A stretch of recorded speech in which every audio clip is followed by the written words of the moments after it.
Okay, hello and welcome to You Think You Know Your GPA? Think Again, College Admissions Edition. My name is Anne LaFemina. I am an educational consultant with JRA, and I'm going to give everybody a minute to come on board and get ready for our presentation.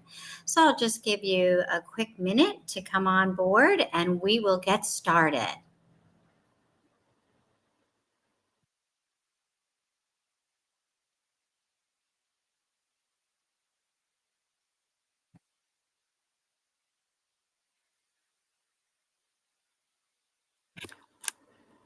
Okay, I was just checking to see if I was live and if everything was looking good, and it looks like it is. So I am going to begin.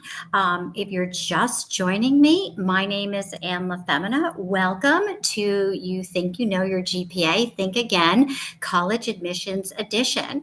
I am an educational consultant with JRA Educational Consulting, and I will be at the helm of this broadcast tonight.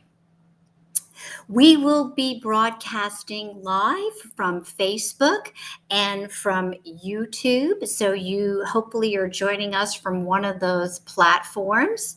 And also we are recording this program this evening. So if for some reason you need to leave a little bit early, or if you know someone who has missed the presentation, no worries. We are recording it and we will have that on our website. Just a little bit of information about the webinar tonight before we really get started here. There are some resources for our presentation this evening that you can find on our website, www.scorewebinar.com. Our GPA recalculator tool, which is going to be the most significant, I think, takeaway from tonight once I go through that with you. Another helpful download from tonight's presentation is going to be what colleges look for in high school students. So that will give you a nice little summary in terms of the admissions profile and what you should be looking for and considering when you're getting ready to apply to colleges. And then finally, our Florida State University admissions stats, which was recently published sort of at the end of August, early September from the class of 2024, and a little bit more information about our SAT and ACT workshop schedules and tutoring. So lots of great information with that. All right.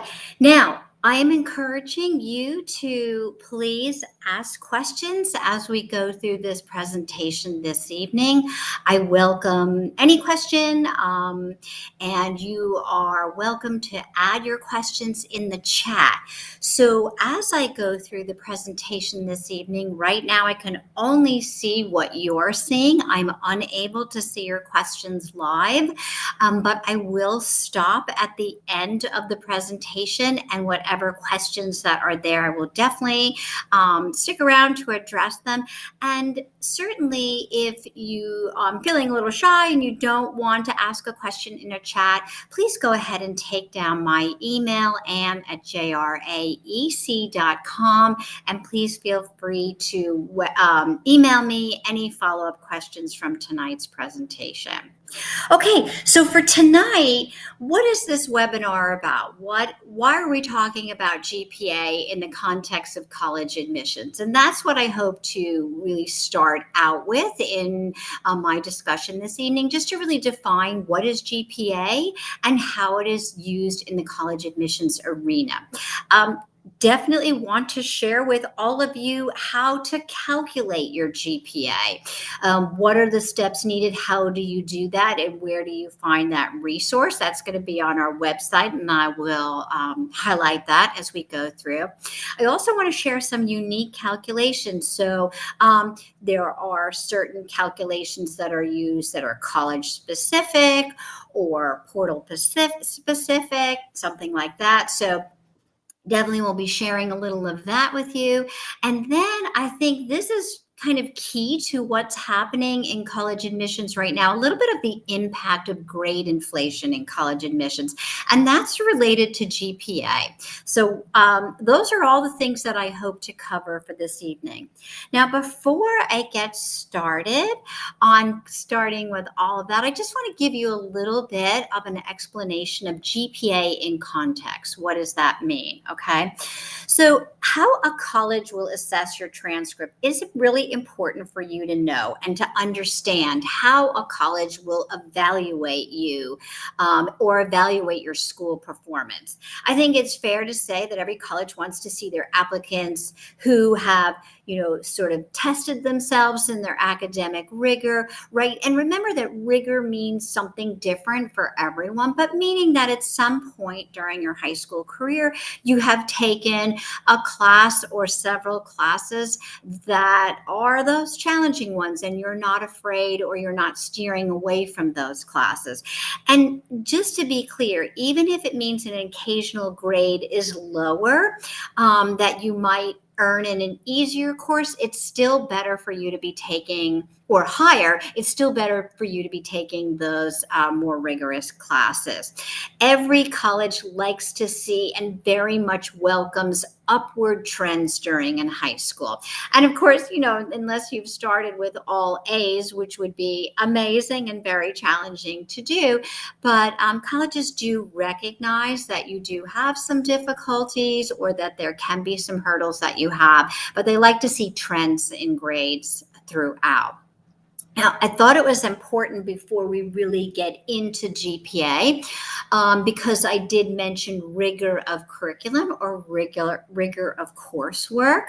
So I think it's interesting to hear a little bit more about what I mean by that. So rigor is typically those courses, the college prep, honors, baccalaureate classes, advanced placement, dual enrollment, ACE. Those are courses that are really considered within rigor.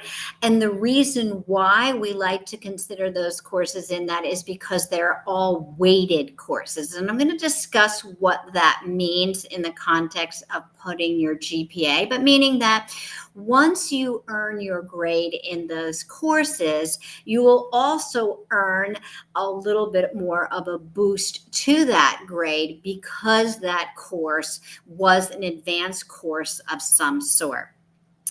Rigor of curriculum can also mean taking 5 core courses a year, or a semester rather. So those could be your English, your math, your history, and I'm going to sort of dive into what that means a little bit more as I go through. Rigor can also mean things like taking an advanced sequence in a foreign language, right? So in the state of Florida, you need only 2 years to graduate. Rigor can be seen of going on beyond the 2 years. And any sort of evidence of a passion of something that you're doing in a sequence and going beyond what you should be doing is considered rigor in curriculum. So if you're just joining me, I just wanted to just mention briefly again, please feel free to address any questions in the chat. I am unable to see your questions as I go through the webinar this evening, but I will be looking for them at the final conclusion, and you can email me as well. All right, so beyond the GPA, I think this is also, remember I said I was starting in GPA in context. So I think it's important to talk about some important factors in college admissions. Now, right, I always say the first thing that an admissions officer is going to see is your transcript, your rigor, your grades, the courses that you've taken. But again, that is also going to be weighed out and kind of specific to the college that you're applying to. They're going to be looking at potentially other aspects besides that GPA. So it could be your SAT or your ACT scores, or in the state of Florida, the CLT Classic Learning Test is acceptable to our Florida State universities and some schools out of the state. And then your activities. What kinds of things are you involved in your extracurriculars? What are the things you do for and at your school? What are the things that you do in your community? How are you demonstrating leadership or initiative? Or what are some of your special talents and skills that they may want to factor in their, admissions decisions? And of course, most colleges will look to having you write and share a personal, reflective essay that tells us a little bit about yourself, maybe your value system, who you are, something we don't know about you that's reflected in your application. So a well-written essay can be a huge aspect in college admissions, including supplementary essays that are unique and specific to the college you're applying to. Another factor can be those enthusiastic, really strong letters of recommendations that you may be getting from your teachers, from clergy, coaches, outside recommenders, employers, people who have seen you. Even more specifically, those teachers are typically that first line that they're really looking for, but a lot of colleges will look at outside. So those who can really talk about who you are. I think demonstrated interest for many colleges is a small factor in admissions. How much do you know about the college? How much are you showing your interest in the university? Other personal aspects can be your characteristics, demographics, things that make you unique, things that they're seeking to have on their campus, or your characteristics that will add to their campus community and culture, and naturally your intellectual vitality. So it's important to, just before we start honing in on the GPA and what that looks like, for you to have some understanding of that. Now, throughout the presentation, what I aim to do is to not just sort of tell you, but to show you. So I will be taking snippets that I have from college websites where they are talking about GPA and giving you a little understanding. So it's not just me talking about it. You're looking and you're going, oh, okay, so this is something that I could find on this college website relating to what I'm talking about. So for example, UF, and we love when colleges disclose this, right? We don't always get to see all this, but right, they talk about how their holistic review is guided by your secondary school academic performance. That is from your ninth grade year, including to the end of your junior year, all those classes, and also in context, what classes and courses you're taking your senior year. UF lets you know that they calculate your GPA, a core GPA. Again, here's that word core, and I'm going to share with you what that is, on a 4.0 scale as part of their evaluation process. And what I'm going to kind of key in a few minutes is that when you're looking at your GPA in a profile of admissions for should you be applying, or how do I stack up at this university looking at my grade point average, it's important to know how the colleges will then determine what your GPA is, because oftentimes what you're seeing on your transcript may not be and isn't the grade point average that the college will use. And I'll explain also why they do that. And again, very candid, dual enrollment courses in academic core areas, right? Any AP, IB, or ACE classes receive an extra 1.0 credit weight, meaning that an A is worth a 5.0 on a 4-point scale. Pre-ACE, pre-AB, pre-IB, and honors classes will receive a 0.05 credit weight, meaning that an A is worth a 4.5 on a 4.0 scale. So So I'll be highlighting that a little bit more as we go through. Okay, so what is a GPA, right? Because I keep calling it GPA, GPA. Grade point average is the definition, or just the abbreviation of grade point average. So just so you understand, and we have this moving forward, a grade point average is a standardized measure of academic achievement, which is used in an educational institution. And they're all, so any educational institution will have some form of standardized measure. Now, notice that I'm saying the word standardized measure, and I'm going to dive into that and when we get into the next slide. But a GPA is typically calculated on a scale ranging from a 0 to a 4.0. Now, this is the standard of it. So it represents the average of the value of accumulated final grades earned over time. Now, it can be semesters or it can be final. Each school will share that differently. But its purpose is to serve as a key indicator of a student's academic performance, providing a comprehensive overview of their scholastic aptitude. Now, that's if the school is using that 0 to 4.0, and that is what the colleges will use, and they'll convert it, because if you look at this picture that I have for you here, not every high school is going to be using that 4.0 GPA scale, but the colleges will. So the GPA, whatever that is from the high school, is that key consideration in the admissions decision. Starting off within that, if that makes the profile within their admissions range, and what other factors they may be considering. Circling back to a little bit of context and hearing from colleges.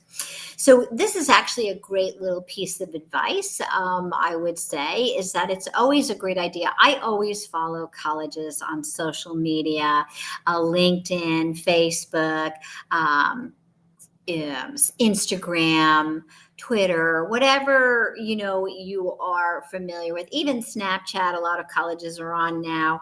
But one of the deans of admissions at UGA is always writing blogs and sharing a lot about the inside workings of admissions and talking about UGA in University of Georgia, in how they look at GPAs. Now, if you remember, I just started to plant the seed with you about, is it a 4.0? Is it an ABC? Is it, a number? Because I had that on that last slide. But he says in one of his blogs, during every admission cycle, the question of how UGA calculates a high school GPA arises. And, he said he's seen so many that have come into fruition and have come across the admissions desk, right? So giving you the range. So he said we're anything from a 10-point grading scale to a 7-point grading scale, a narrative report, 6 points, AP, 4 points, plus minuses, numerical grades, 16 points. He says, I have seen it all. And I think this is what is going to be critical. Hang on to that, because I'm sharing an even broader looking at a chart of what a GPA is, right? And this the setting up the case of where I wanted to go in college admissions. So hang in there with me. But if you look at this student's core transcript, it's actually not completely core, but if you look through this student's transcript of courses taken throughout their 9th through 11th year, and we take that same student, let's say, and they've taken the same sequence, but they attend different high schools. Well, one student could have received a B minus. Then if it's on 100-point scale, another student from a high school receives an 81. You have another student who a B minus is a 2.7 because they adjust the scale with pluses or minuses. If that student was in a weighted, but see the English 9 class right there is a college prep class, not weighted, but if it was, it would have a different GPA, and I'll show that to you next. And then you can see here, if it's just a converted, a simplified ABCD scale, then the B, regardless of minus or plus, would be a 3. So trying to figure out how to recalculate this turns into a little bit of, how do you do this in the context of the high school that you're doing, that you attend, and what does that look like? And more importantly, how do the colleges do that? And just to kind of give you that sample here where I showed you that biology, or I showed you with the adjustment here of adding a weighted course. If we look at this biology, which was an honors course, and then again, here was that 4-point scale with the plus and minus. But this student in their school, if they were adding weight, we would have not the 3.3, but as a weighted honors course, their grade with the B plus would be a 3.8. So this gets to be a little bit of a complex method, and I wanted to share this with you so that, because everybody who's attending could very much possibly go through, or kind of consider, I'm from a different high school. This is how they evaluate. And one of the biggest questions that I always get from students and families is, how am I going to stack up? I have a 3.8, and that's actually a high GPA in my high school, but my friend at another high school has a 5.4. And so how do I compare? How am I going to get admitted to that same school, right? Well, here's the answer, the start of the answer here. Every high school is different. Again, I took this from UPenn, University of Pennsylvania. And every high school is different. And this is their exact quotes, though. So we review your school's profile to best understand the types of courses available to you, your school's grading scale, and the ways you can challenge yourself with your extracurricular and post-secondary activities. And I'm going to sort of keep going on building what that looks like. So remember, how do I respond to that student who tells me I have a 3.8 and I don't know if I can stack up? Well, right, so colleges are very much cognizant of this. And just going back to that blog post from the Dean of Admissions at UGA, he talks about, I've seen it all. And here it is with the context of how many thousands of high schools in the US. And then we haven't even talked about international too. So that will give us a whole nother arena. But what they take during their high school years. So what colleges look to do is they try to even the playing field, is what I always call it. So with all the different ways that high schools present and share GPAs, most and many colleges will recalculate the GPA in their own standard admissions review to compare the academic achievement of students from other high schools, meaning that they work to make sure that it becomes as even as it possibly can be in their review and evaluation after looking at your high school, transcript. So again, that GPA, this is, I think, a key takeaway. The GPA that's reported on your high school transcript is not necessarily what the colleges use when reviewing your application. And I will circle back to this to the end and tell you that's the $1 million question that you ask your admissions advisors when you talk to them, reps, etc. Okay, a critical and very important part that goes on behind the scenes when you're applying to colleges, and what colleges look very heavily on once they start going through that GPA distribution, recalculation, and looking through that, is the high school profile.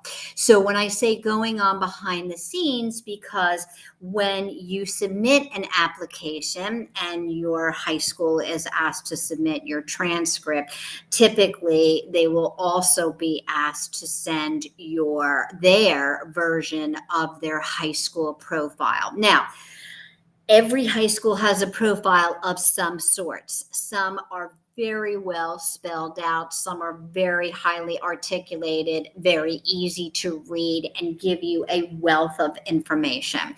Not all profiles are the same in that detail, but one of the things that I would say, sort of, is, as a consultant alert, great idea is when you're, finished with the webinar, go to your high school webpage and look to see if they have it. Most high schools do share their profiles on their website, or reach out to your guidance office and ask them, may I see the high school profile? This is a good tool for you to have because it'll show you your GPA in range. Now, I appreciate this side shows a little bit better. And again, there's no certain direction on how a high school should present their profile, but it gives a lot of understanding to colleges in terms of, okay, these are the courses that the student could take at this high school. Compared to at this high school, there are many more world language classes that are being offered. There are many more social studies classes. So this is where the colleges start to weigh out your rigor, your curriculum, your GPA. This is the grading scale here. In this college, at this high school rather, their GPA range is different in terms of what they're offering because their grading scale is on that numerical front. So this gives the colleges a lot of context, and I think this is so important for you to seek this out, and it will help you to see, where am I in my school profile? How do I look in my coursework? And that is what you are first and foremost evaluated to before that comparison begins. But this is another tool beyond that GPA calculation that the colleges will look at. All right, so right now you've got the context a little bit here, and I'm ready to sort of give you the look and go through the practical aspects of how we do that. Now, please, on our website, and you can take a picture of this, you'll have it if you need me to email this to you, recalculate my GPA. This is basically what I'm going to be going through, and something that you can be looking at or looking for to do this yourself. But I want to take you through this process and kind of mirror a little bit about what the colleges will do. Now, you may have heard, because this is part of that GPA context, what is the difference between the weighted and unweighted GPA? So I think first we need to start there so we understand that. A weighted GPA considers the difficulty of the courses that you took and is inclusive of all those classes that added that additional weight as shared by UF, that I shared by UF, and rewards you for taking a little bit more challenging classes. Now, some high schools will report both your weighted or your unweighted. Sometimes the college will ask you for your weighted or unweighted. So that means that even if you've taken those most rigorous classes, it's measuring your grades in the unweighted without accounting for the difficulty of courses. So it's just looking at the classes and giving you that straightforward average of grades of a course across all courses. Now, there's another term that I want to share real quickly with you, and that is also career GPA. So a career unweighted or a career weighted could just mean career means the totality of all the courses, semesters that you've taken. So typically when you're applying to college and they're asking for the career weighted or career unweighted, it's the totality of all the classes that have been factored in to calculate that GPA. We're going to start with the unweighted GPA.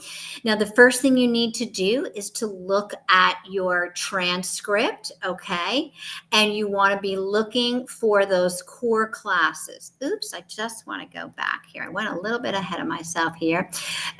So you're just not anything in here, but all of the English, math, science, social science, foreign language. You can use any of these AP, IB, ACE, or approved dual enrollment, but remember, you're not adding the weight to them. Okay. So that's how we're starting on that, looking at those core classes. You're going to convert A through F grades to points. So anything with an A4, B3, C2, D1, and then of course F0. You're going to add up all of your points and then you divide the total points by the number of core classes. Remember, not calculating any of the weight. Now, almost all colleges use this to extract an unweighted GPA. So they re-look at those grades, if it's numerical, whatever that is, and they translate it into an A through F grade scale. All right, now, same situation if we're going to, but only for the weighted. We're going to go back and do all of those same steps, looking at those core, right? You're going to now take that core unweighted total and go back and add in a half a point, a 0.5 for your honors, your pre-AP and pre-IB courses. You also will then look at any of your AP classes, IB or ACE classes, and add a full 1 point to those. And then any of the approved dual enrollment, notice the word approved because that is in another situation there, depending upon the college, but the approved dual enrollment class will be added a 1. Now, keep in mind that the grade must be a C- or better, right? A D is not going to be qualifying that for those weighted points.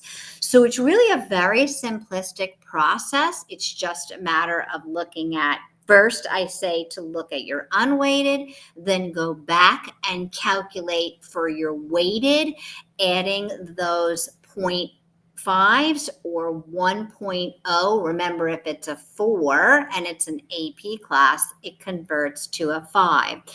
Then, same step, divide the number of the core courses to earn your weighted GPA. And all of the state universities in Florida do use this, as do many other public universities. But, right, college admissions, it can't always be so easy. And here's the thing. There are nuanced differences in GPA calculations. And then this lends itself to that next question that you're going to want to talk to your admissions advisor, or to learn more comprehensively with admissions and figuring out where your GPA is. Because for our Florida colleges, more specifically, if you look at a school like UF and FSU, they will look at all of those and include all APIB and ACE classes. UCF looks to their approved list. So then you would have to know, remember, if you're calculating specifically for the range of UCF, you'd want to see if you are within their approved. So you can certainly, there are some resources here on that. You can check with the institution, specifically, do you have certain courses or coursework when calculating a weighted GPA that you won't consider? Can you share that with me? So the nuanced differences with college admissions, it's always there. I also thought this was interesting to share after I've sort of gone through a little bit of the tutorial of how the colleges do it and how you can follow that simple formula. Check this out. So if you're applying to the University of Minnesota, and again, I am always so enthusiastic when these colleges share this with us on their web pages. It makes for a lot better educated decisions when we're applying to these colleges. And not all the colleges are this, forthcoming with this information on their web pages, but it's fabulous when they are. So the University of Minnesota has a chart on their website, and it's broken down to in-state, out-of-state GPA ranges, and then even adding their test scores. But I thought this was really unique and very sort of cool to share, for lack of a better word, because they don't also talk about that they calculate a core academic GPA for each applicant using the grades for the English, math, science, social science, and foreign languages. But they also have a GPA range, and look at this, unweighted for a specific college entry. Now, this is not completely ununique in that when you think about for some specific majors, for example, direct admit majors for business, engineering, computer science. We see this a lot in nursing, okay, where we see the higher criteria for admissions in a GPA range. And I think this is really a great gift to show. And these are the things that you have to literally go into a college website and look in their admissions. I think this is such great due diligence, even starting this in freshman year of high school and finding these little hidden gems in their websites to know where you are. But keep in mind, if you do that when you're a freshman, some of this changes by the time you're a senior, but it gives you the guidance of where you need to be. So I love that, obviously. I was very excited about that. All right. Okay, talk about some of the differences. So, you're going on your way and you've decided that you want to apply to a college in the University of California system or even the State University of California. And guess what? They have a whole different way of viewing your GPA and calculating your GPA for admissions. And you think, oh my goodness, here we go. So one of my first starts on this is that it is really important when you apply to a University of California college in their university system that you really read through a lot of material before you start that application, because it is really important for you to understand what you need to report, because you are reporting, you are extracting your transcript, and you are providing them with a narrative based on their system. It's a unique calculation. So first of all, they're only looking at courses completed after ninth grade. They're using something called an A through G courses. So that's not A, B, C, D as in grades. It's A through G UC approved courses, and you would need to look very specifically at that. They're honors courses that you're including or asking them to look at within the calculation when you share must be those that are UC approved. IB and AP included, no matter where you took them, great, but out of state honors courses not included. So, right, if you're applying from, Texas, Florida, Maine, wherever that is, those honors courses, you can share the course, but not in that calculation. And honors weighting can be capped, varied by university. The UC system, in trying to apply, just takes a little bit of extra patience, time, and care in planning for that application, but definitely not a reason not to, because their systems are amazing. So this is what they're looking for in those H through G courses: history, social science, English, math, the science, the languages, the visual and performing arts, college prep classes. So those electives, 1 year. So any of those would be within that. Now, remember, if you took several years of visual and performing arts, they only want the one.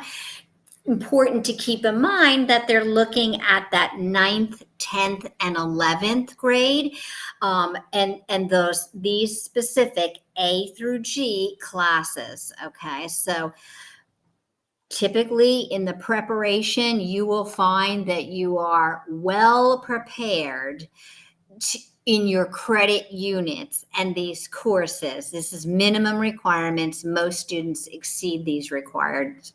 Now, same thing, they will ask you to convert those A through F grades in the A through G courses completed after ninth grade to points. Same thing we just showed earlier.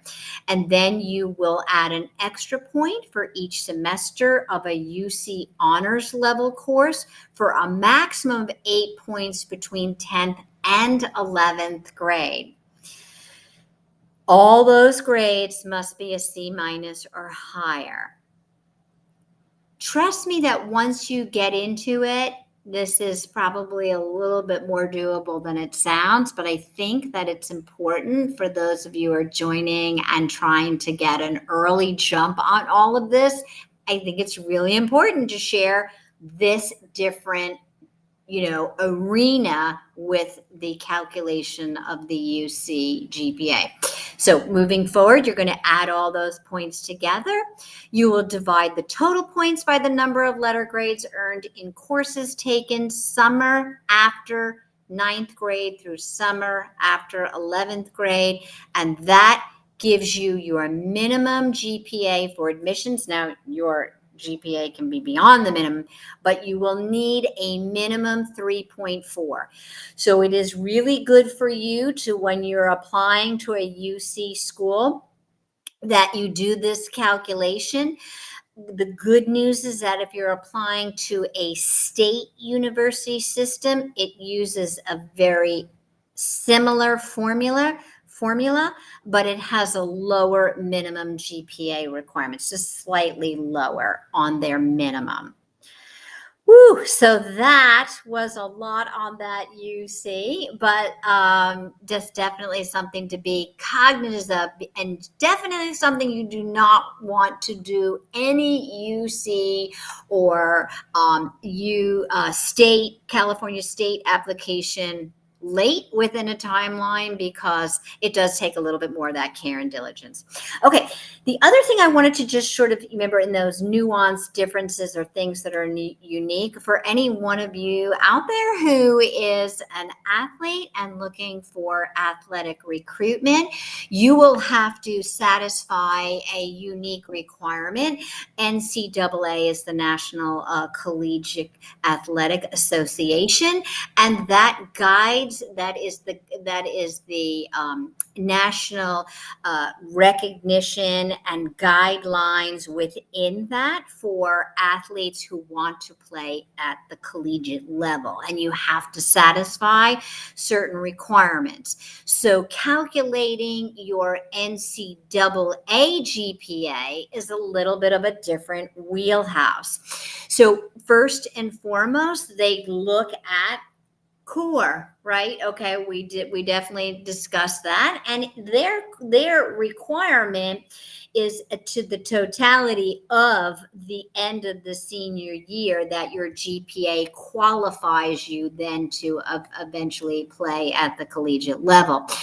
But the colleges will be looking for those athletes who are aligning themselves and putting themselves into that NCAA portal for that purpose of playing in college. You'll see this is what you will have to show in there, and they're always looking for an updated transcript. But in any event, they will look at 4 years of English, 3 years of math, 2 years of science, 2 years of social science, and 1 additional year on either one of those of English, math, and science, 4 additional years, or they'll take up to 4 of that English, math, science, social science, world language, and philosophy. Those would be part of the Division I requirements. Now, not to get really into the weeds of all of that, but NCAA has 3 levels, but Division I being the most or having the most rigorous and arduous, or the competitiveness of that. And so that's why that looks like that. But the same thing that we're talking about here, we're going to convert our grades to points, add all the points for those 16 core courses, and divide the total points by 16. And thus you would get your calculated GPA. So definitely, as I'm about to just move forward into another arena of GPA, just know that you will want to be cognizant of your GPA and what those requirements are, and it may not be the same as what you are seeing on your high school transcript. So that is definitely the message going forward. All right. It is not uncommon for your grade point average to be used in a scholarship review. And so you will see this come up. Now, it can be just in the scholarships that you are being evaluated as a freshman, first time in college. Whenever you submit an application, colleges have already set up pre-selected determinations of how they will review students for scholarship consideration. And it's, so what does that look like? And are those GPAs looked at in terms of weighted or unweighted? Are they core or not? Are they focused on the transcript or not? So, that is a great question to dive deep into the websites for, to talk to your admissions representative or contact admissions and ask them, for scholarship consideration, is the GPA reviewed in any kind of different context? And then just even applying for merit-based scholarships, merit meaning the merit of your academic record. Typically, a scholarship may set a GPA requirement for that. Those would be an outside scholarship. Or other scholarships, it's not uncommon for some scholarships to have a certain grade point average requirement. Now, not all, because there's certainly a plethora of scholarships that cover a wide range of areas and that are not GPA reviewed at all, and that's always a great thing, right?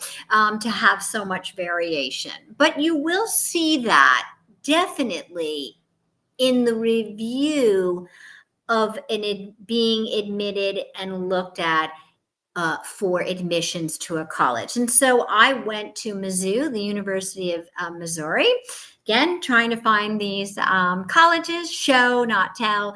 But students applying test optional for admissions are reviewed holistically for scholarships. I think that's a little bit of that nuance that I wanted to share with you, because it's a big question that's come up.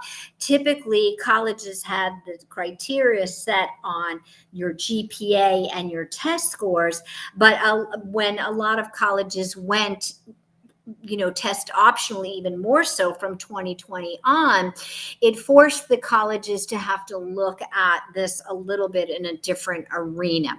So it's nice to know that if you are applying for test optional, and the college will look at that, but that does put a little bit more weight on your GPA when being reviewed for a scholarship. Now, I thought, right, remember, I get very excited when the colleges show me this kind of information on their website, but this is again from the University of Missouri. And what I love is that they've made it very clear what GPA range is. So for example, if you want to attend a college, and a lot of times if you're seeking a public institution outside of your state arena, where that tuition is going to be, in your favor because you are a resident. These are great things to be looking at, because you want to know, how is your GPA looked at in that scholarship consideration. And they've also broken it down to, when they do look at certain scholarships, for example, in their arena, the Mark Twain Non-Resident Award, or to the other side of the screen, the Black and Gold Non-Resident Award, where they are looking at test scores as well, you get to see what that GPA range is. And here's what I love, which I probably should have turned this slide upside down, because if you can read it, and most likely you can, but it says your GPA found on your high school transcript. So, when you have that, that's the calculation that they're using, which maybe is good news, depending. So, again, another little, caveat in GPA and that discussion in the college arena. And since we probably have a bulk of listeners on here for Florida Bright Future Scholarship, which is unique and specific to Florida, I thought I would just cover that very quickly. Not to really go into it that much in depth, but to share that in earning the Bright Futures at the highest academic level, meaning the 100% tuition coverage, then you need to have a recalculated weighted 3.5. And how do you get that? That's based on your English, 4 years of English, 4 years of a math, 3 years of a natural science, and which is kind of nice if you had 4 and you want to substitute 1, as long as you have 2 that are substantial lab sciences. That makes for a nice way to help yourself out if you didn't do as well on a course in science. 3 social science credits, and then 2 of the foreign language.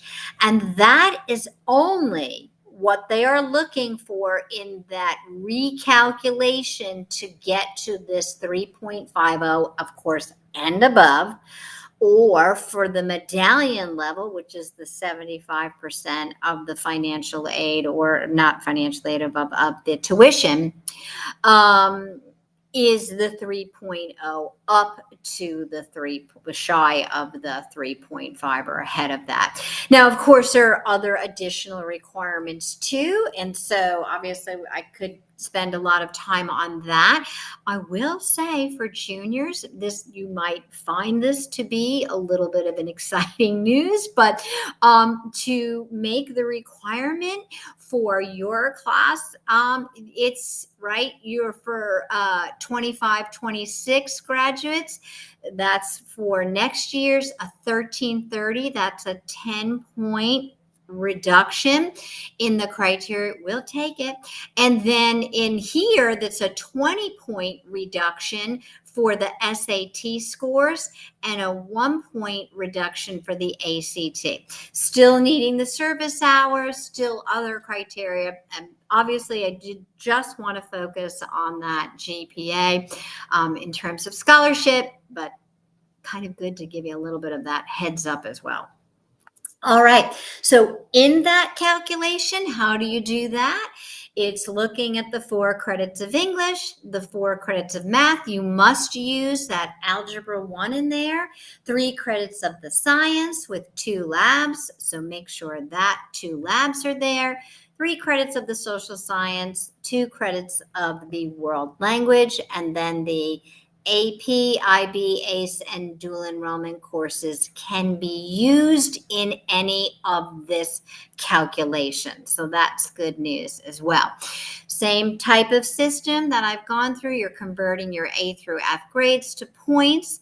Now you add differently a 1/4 point per semester for the honors, ACE, IB, AP, and dual enrollment, and then you add up all the other points and divide total points by number of courses. So you're getting a 0.25 per semester to add up to that 0.5, so it's a little bit less in a weighted calculation. But still, you know, having the honors, the ACE, or those weighted courses definitely helps more than it hinders. It doesn't hinder at all, actually, unless it's significantly lower in your grade. Okay, and voila, that is your Bright Futures GPA. And as I'm kind of getting to the wind down of this evening, and I appreciate if you have questions, I hope you're posting them. I will get to them. If you have to leave me sooner or later, you can email me at ann@jraec.com.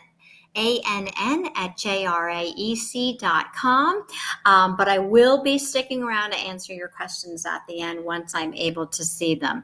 GPA is also a factor in direct admit programs. I talked, just sort of hit on that just a little bit of what that looks like.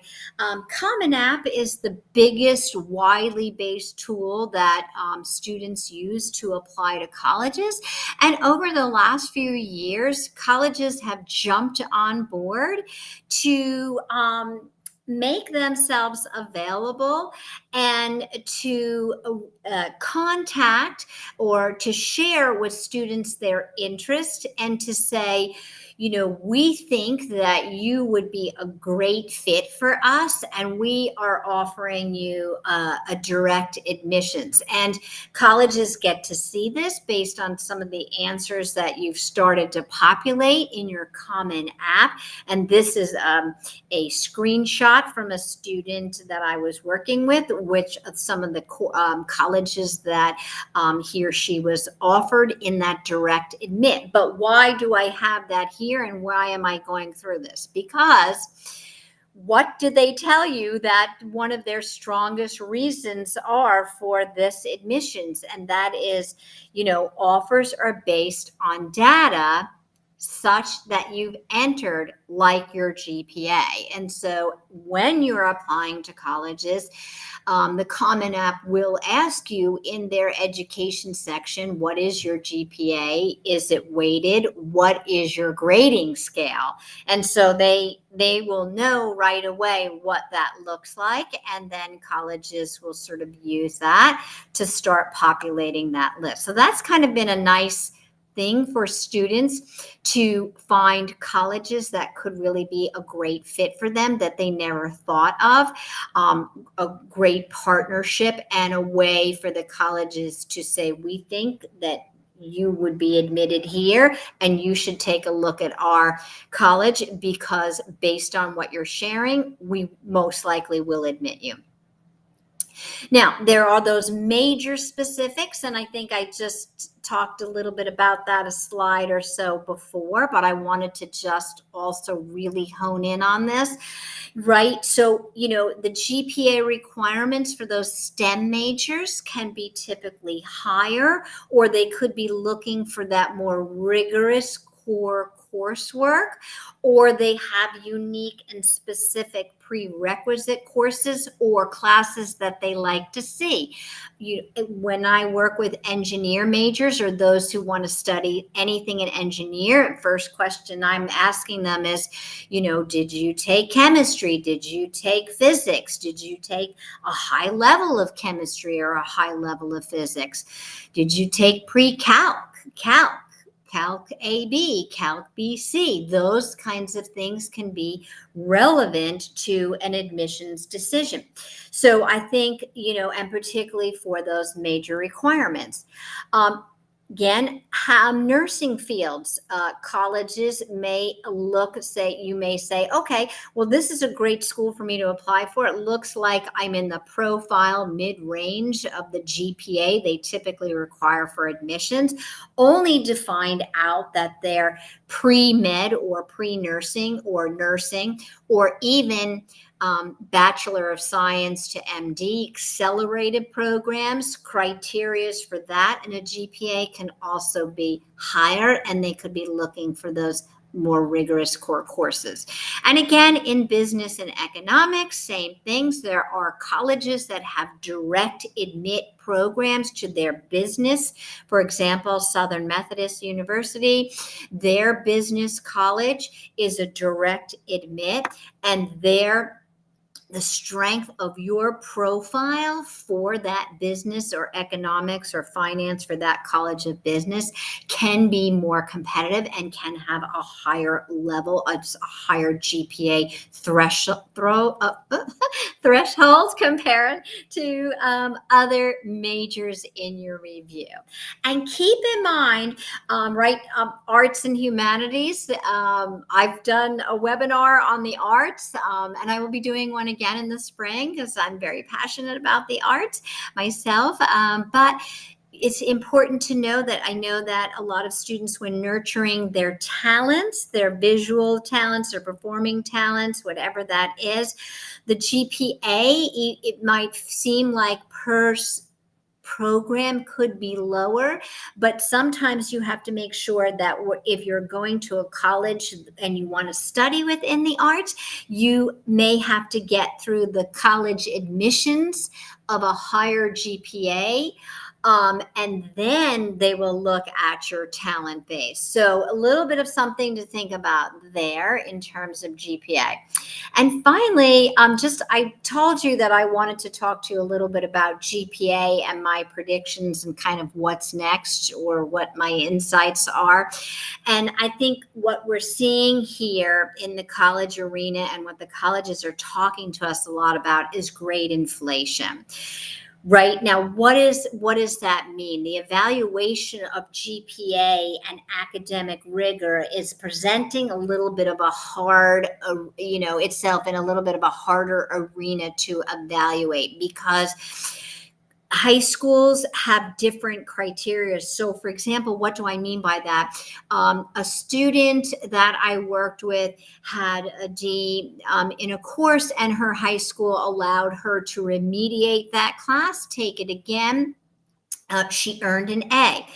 On the transcript, they said, we're leaving the D, we'll include the A, but we're going to recalculate your GPA on that average. So the D remains in the transcript.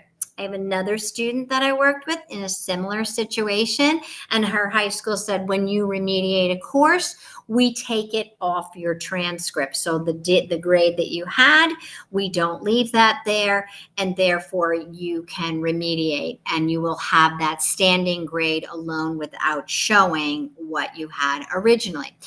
Then there are nuanced differences in high schools in terms of what they will allow.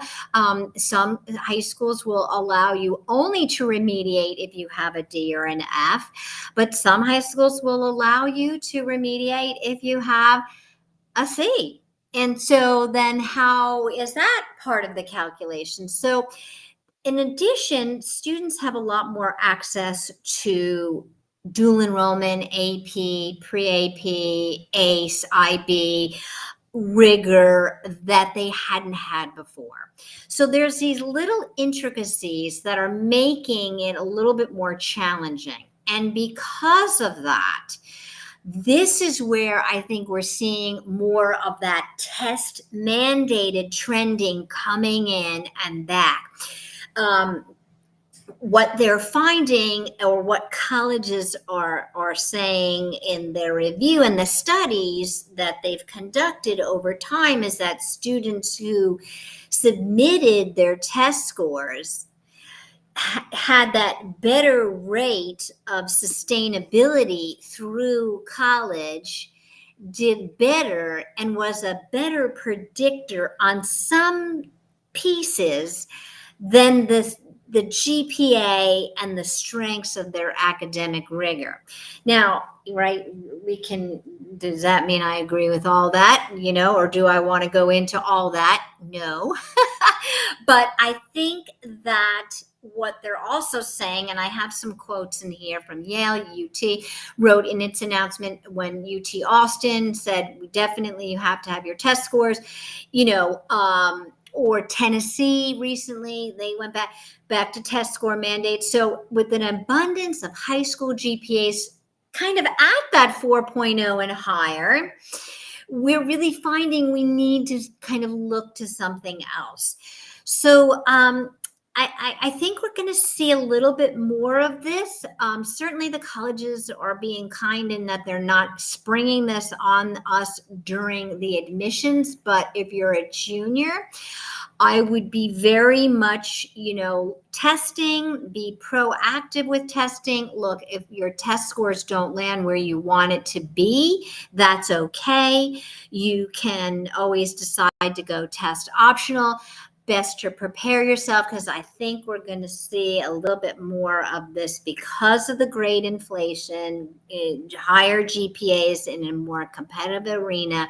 We're going to see this leaning more towards, we're going to find more schools this year announcing maybe for next year. So a little bit of my prediction there based on what's happening. And just, kind of where should I be in terms of grade point average? What should I be doing? Right. So listen, freshman year is that adjustment period, while your GPA counts, and it does, your rigor counts. Colleges understand that it's a transitional year. I think a strong start is ideal, but if you have a little bit of a weaker freshman year and you start building, right? So if you want to be more course, like I want to make sure I have a great adjustment. I want to make sure that my courses are on level. I don't want to spread myself too thin. I don't want to take too many academically rigorous classes. That's okay. Sophomore year gives you that ability to start showing your progression. Okay, English is a strength of mine. So this year I'm going to take English as a IB class, or pre-AP or honors, or something where you're showing a little bit more challenging. And then I cannot say enough, that remember I talked about the upward trend, how colleges love that and look to that. Junior year GPA, right, and how you're doing in your junior year, and that trend and the strength from the junior year, because when you apply to colleges, that's the GPA, the grade point average that they're seeing in that initial early action, is that to the totality of the end of your junior year. And, let me be perfectly clear, as an educational consultant, yes, senior year classes matter, rigor matters, preparing yourself for the next transition of what you're doing matters. And colleges do have the ability to see quarter grades. Some high schools show that mid-year grades, and those can work to your advantage depending upon the time frame that you apply or the decision that you get, or if they're willing to look at additional information past that time period. That's kind of a whole nother layer of conversation, but certainly senior year matters. And I think it's really most important, right after I've just done this whole webinar on GPA and how much it matters and where it matters and how you're evaluated and so on and so forth. You're you, right? And your GPA doesn't tell the whole story, and it has limitations. And, embrace your academic journey, challenge yourself appropriately in and out of the classroom, and be really certain at the early start of your high school career to really learn about the requirements, seek that updated information, and do your due diligence in learning about your profile, your coursework, or what that college is specifically seeking, and then start your planning at a very early age. It's really the thing to do. I want to just share before I go to questions that we are always sharing college knowledge to the best that we have it, to the best that we know it, and how we can help you in so many aspects of the navigating the waters on college admissions. And there is a plethora of parts on all of this. Our next webinar is going to be in November, I believe November 20th. We're going to be talking about PSAT scores. A lot of high schoolers are taking their PSATs this month. And how do you understand your PSAT score, and how is your PSAT used, and how you can use your PSAT in planning for that. So if there's anything that JRA can ever help you with, please contact us. You can reach us at hello@jraec.com. And with that, I am going to get back into my platform here and check our chat. Okay. Can I explain how students can have above a 4.0? Why is this not considered on a 5.0 scale?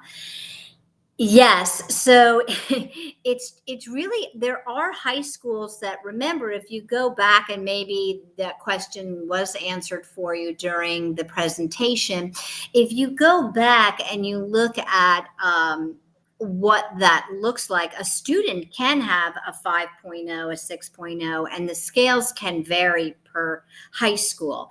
But actually you fare better the farther you go beyond that 4.0 than you do if it is a 5.0 scale. I think the important part is to understand, if you recall, the context of your GPA as it relates to your high school profile. So if the core group of your high school has that 5.2, where are you stacking in your high school with your current GPA within their grading scale? So I think that it's something that you really want to be thinking about, that's unique and specific to the school that you're attending, looking at that school profile, and then talking to admissions in terms of what they're doing with your GPA and how they're calculating that. And there's another question here about the quarter system. Yes. Okay, 4 quarters. So how do we show this in the application? That's a great question. So in the application, they will ask you, how does your school report? Are you in quarters? Are you in semesters? Are you in full year? And you're able to then indicate that within the application. It's a drop-down menu with a variety of selections of which you would pick, and then you'll pick the one that's suited to what high school, what they use. So quarters is not an issue at all. Okay, so that's a great question. What are pre-AP and pre-IB? So in an AP program, which is your advanced placement, that's a great question, or IB, International Baccalaureate. So some high schools are IB, International Baccalaureate high school programs. right, high schools have various programs that are recognized nationally, internationally. AP Capstone is one of them, AP Coursework, IB, Cambridge ACE. So pre would be like an honors or an early. So sometimes AP within their AP College Board designated courses, some like pre AP Calc or pre AP other coursework. And it's the step to the next level. It's, the ahead of course. And it's within the AP structure format framework. It's not a weighted as the AP, right? Because that's the full college level class as a 1.0, but you would get the 0.5 for that. So that's within the framework or context of a student taking an advanced placement class or attending a high school that has an international baccalaureate program there. So hopefully that, and if your high school doesn't offer those, you're not penalized for that, right? That's where that profile is so important. So when you're looking at that and you're saying, oh, I should have that.